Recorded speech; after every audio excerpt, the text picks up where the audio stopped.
Biscuit দিয়েও যে এত মজার প্যানকেক তৈরি করা যায় সেটা তৈরি না করলে বুঝতেই পারবেন না। হ্যাঁ, এটা দেখতে যতটা সুন্দর হয়েছে খেতেও কিন্তু ভীষণই মজার হয়েছে। বিশেষ করে বাচ্চাদের তো খুবই পছন্দের হবে এবং একটা ঝটফট কিন্তু বানিয়ে ফেলতে পারেন।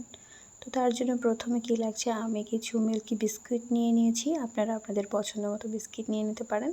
তো বিস্কিট নিয়ে নেওয়ার পর এখানে আমি একটা ডিম দিয়ে দিচ্ছি, স্বাদ মতো দিয়ে দিচ্ছি চিনি। চিনিটা আপনারা কম বাড়িয়েও দিতে পারেন।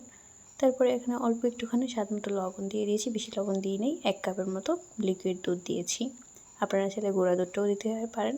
তারপর একটা হ্যান্ড উইক্স দিয়ে আমি খুব সুন্দর করে বিস্কিটগুলোকে ভেঙে একসাথে মিক্স করে নিচ্ছি। তো এই তো চিনিটা একদম কিন্তু গুলে গিয়েছে, বিস্কুটগুলোও কিন্তু একদম ভেঙে মিক্স হয়ে গিয়েছে। তারপর এখানে আমি হাফ চামচের মতো দিয়ে দিয়েছি বেকিং পাউডার, 1 কাপের মতো দিয়ে দিয়েছি ময়দা। তো ময়দাটা দেওয়ার পর খুব সুন্দর করে আবারও হ্যান্ড উইক্সের সাথে খুব সুন্দর করে মিশ্রণটা হ্যান্ড উইক্স দিয়ে মিক্স করে নিয়েছি। তো এই যে দেখতেই পাচ্ছেন ব্যাটারটা কেমন হবে, খুব বেশি পাতলাও হবে না, খুব বেশি ঘনও হবে না। তো এখন আমি চলে যাব পরবর্তী স্টেপে। তো এখানে আমি চুলার মধ্যে আগে থেকে একটা প্যানের মধ্যে তেল ব্রাশ করে রেখে দিয়েছিলাম, হালকা একটুখানি তেল ব্রাশ করে নিয়েছি যাতে করে পুড়ে না যায়। তারপরে এখানে আমি ব্যাটার একটু একটু করে দিয়ে কিন্তু একটা একটা করে প্যানকেকগুলো তৈরি করে নিচ্ছি। তো দেখতেই পেলেন খুব সহজ, কিন্তু 2 মিনিটের মতো একটু ঢাকনা দিয়ে ঢেকে রাখলে কিন্তু একটু সুন্দর করে ফুলে ওঠে।